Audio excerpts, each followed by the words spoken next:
Hello and welcome to another video by Haste Computer Repair.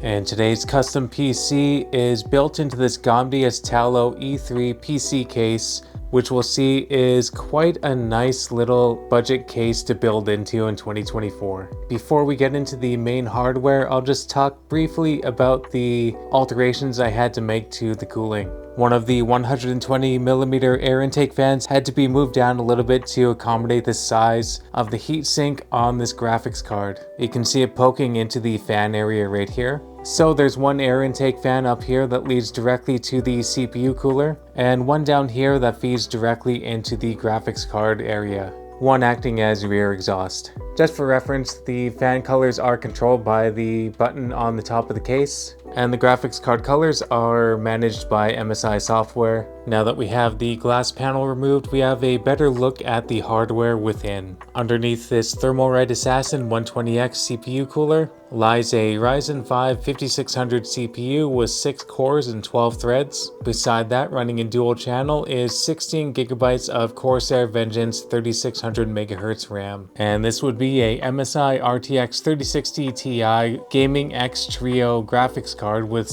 8 GB of GDDR6 memory. And we see here on the TechPowerUp website, for this graphics card, there's a boost in clock speeds and a boost in theoretical performance.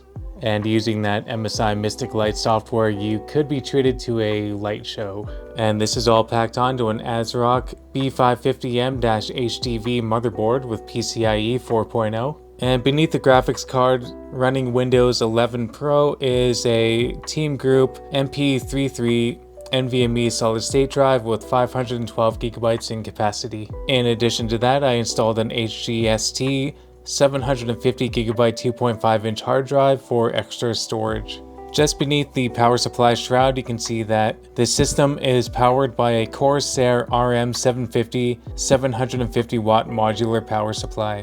The top I/O of the case features USB 3.0, USB 2.0 microphone and headphone input, the aforementioned LED button to control the colors of the lights, and a power button. And the rear I/O of the motherboard features a mouse and keyboard PS2 port, 2x USB 2.0, an HDMI, DVI, and VGA display option that we aren't able to use with the Ryzen 5 5600 CPU with no integrated graphics, 4x USB 3.2, RJ45 Ethernet port, microphone and headphone audio in and out, and the 3060 Ti features 1x HDMI 2.1 and 3x DisplayPort 1.4a. And we'll take one last look with the glass panel off to get a good view of the hardware and to show off some of the aesthetics that are otherwise a little bit darked out by the tempered glass. And now with the glass side panel back on, we're ready to check out the gaming and benchmark performance.